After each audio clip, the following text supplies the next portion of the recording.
19 নম্বর জাতীয় সড়কে ফের পথ দুর্ঘটনা, গুরুতরভাবে আহত হয়েছেন এক ব্যক্তি।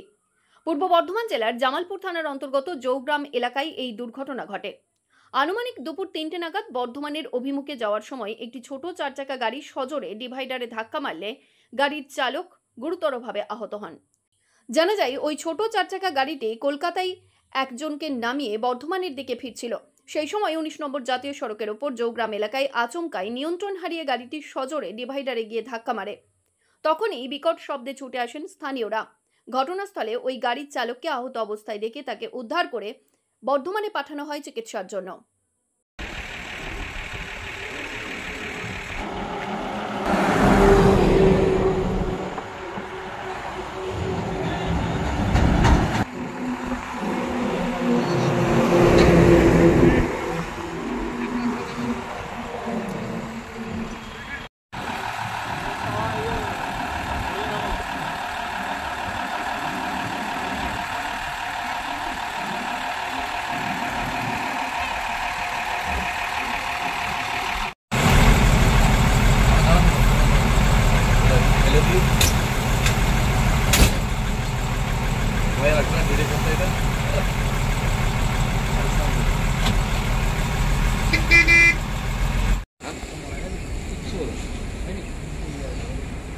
মৃত্যুঞ্জয় যশের রিপোর্ট, সংবাদ আজকে নিউজ।